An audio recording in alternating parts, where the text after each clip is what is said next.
Howdy and welcome back to the ranch. In today's video, I'm going to talk through our groundwork session. If you don't know me, my name is Karen and I run a positive reinforcement ranch retreat and training center in Northeast Texas.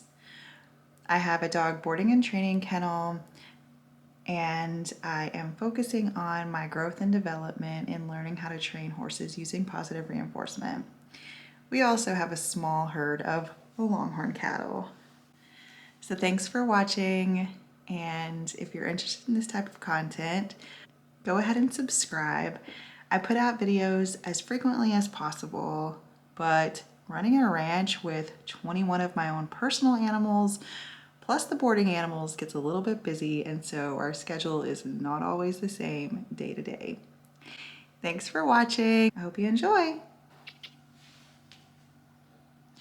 When I'm trying to get the horses to come in, I will call them with a noise, and that noise is to ask them to move their feet in whatever direction my body language is indicating.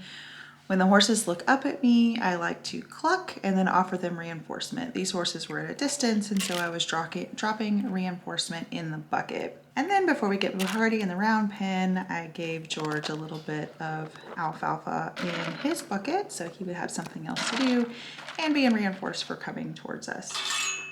So here I'm trying to block everyone else from coming in the round pen and just get Bacardi to come into the round pen, which he does pretty easily. I use a hand target for a lot of things to get him to move. So I can use the noise or I can ask him to target. I can't ask him to target from on top of him, and so I like to also use the noise when I need him to move. We use that a lot in our groundwork. So we always start out by cleaning his feet because I don't want him to get any bruises, as we do have mud and rocks in our pasture. On this particular day, his feet were nice and dry, and that's always a plus. For my benefit is I don't have to pick out the dried out mud, because the mud in our property, when it gets dried out, it turns to stone. So it's incredibly difficult to get out of his shoes. Of course, I reinforce him for standing still because we are picking his feet out at liberty.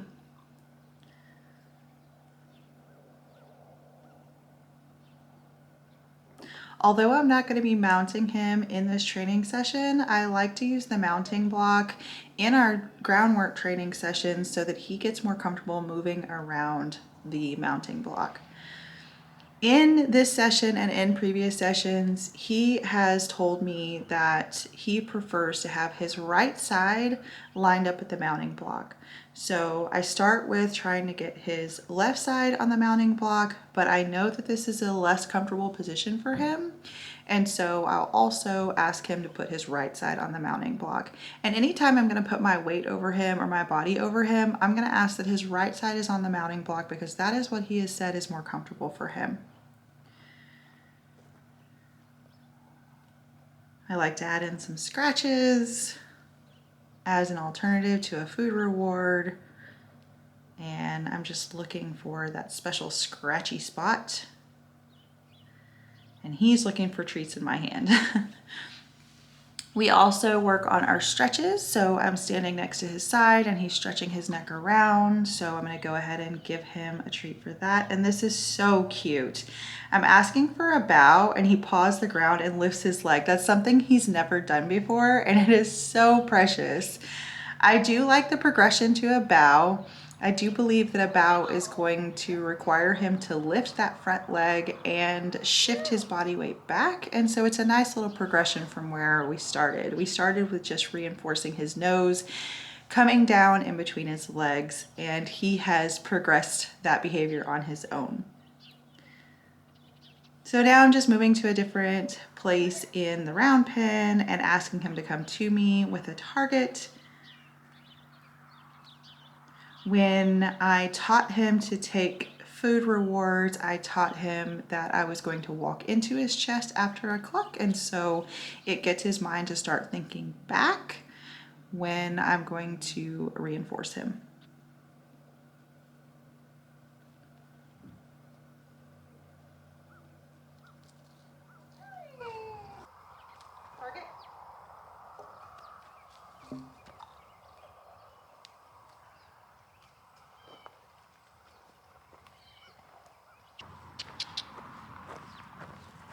So now I'm going to put the halter on him and we're going to do a little bit more directed exercise.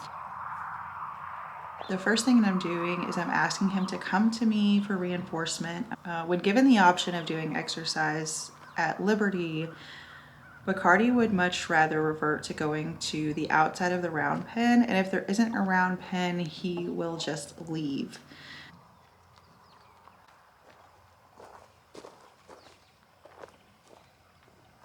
I'm going to put the halter on, and he pretty easily does that, and then I'm going to ask him to start moving around on the halter. Before that, I'm going to ask for some other behaviors that he knows. So we're asking for a bow here. Nice little bending of his leg, and so I reinforced that.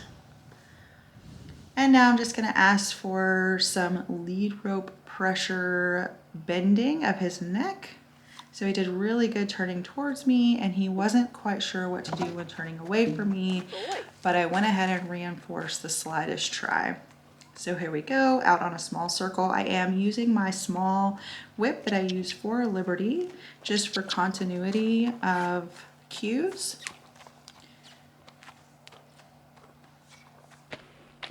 He does not like going left, and his gait to me seems to be off. I don't know enough to know if his gait is off, but this does look a little choppy and bouncy to me, so this looks a little bit uncomfortable. I'm going to ask him to stop, and then I'm going to reinforce him, and then we're going to change directions and go the other way.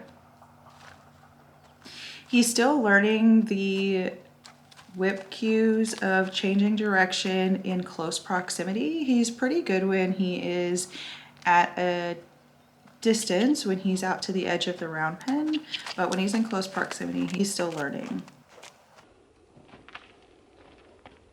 So this direction to me looks a lot smoother. It doesn't look as bouncy in the head. He doesn't look as braced in his neck going to the right. So to me, that makes me think there's something going on his left side. And as a former racehorse, there's no telling what is going on that left side. So when I take the halter off and I ask him to move around me at Liberty, he decides to leave. But the coolest part of this is he comes back.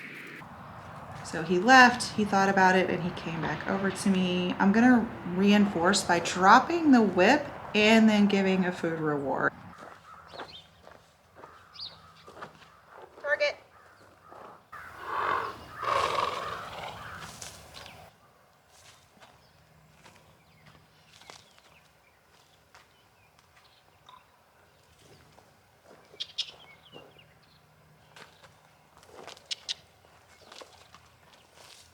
So here we're gonna try some circling at Liberty without the whips and just using my hands as a cue.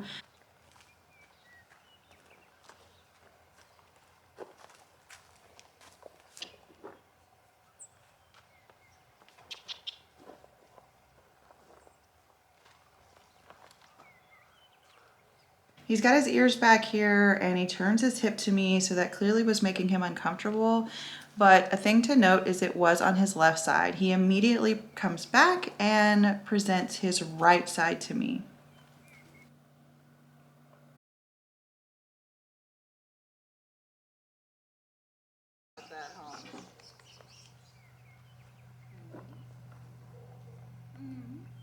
Just getting mud off of your face, sir.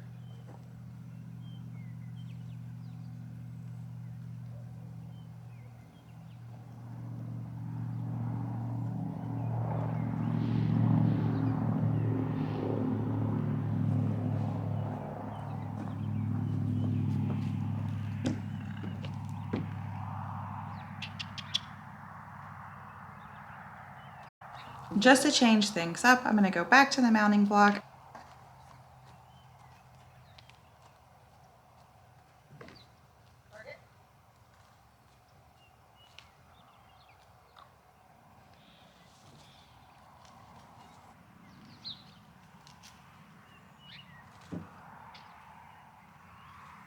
This time I'm asking him to line up to the mounting block on his right side, which is more comfortable, and that's when I'm gonna go ahead and put my body over his back because we are on his more comfortable side, and then I'm going to reinforce him with food for allowing me to do so.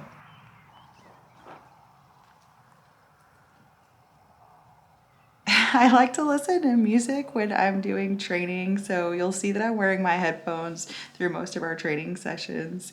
And so I just thought I'd squeeze in a little happy dance here, as I like to do when a really good song is kicking and I'm feeling really good about our training session. Thanks so much for joining us. Well, I got a ton of really thoughtful and helpful comments in our last video. So if you haven't seen that, our last video is the ride with me. And if you have any helpful tips for our groundwork, for our liberty work, or positive reinforcement training with horses, drop those in the comments below. I love reading those. Everybody have a wonderful holiday season, and we will see you in 2024.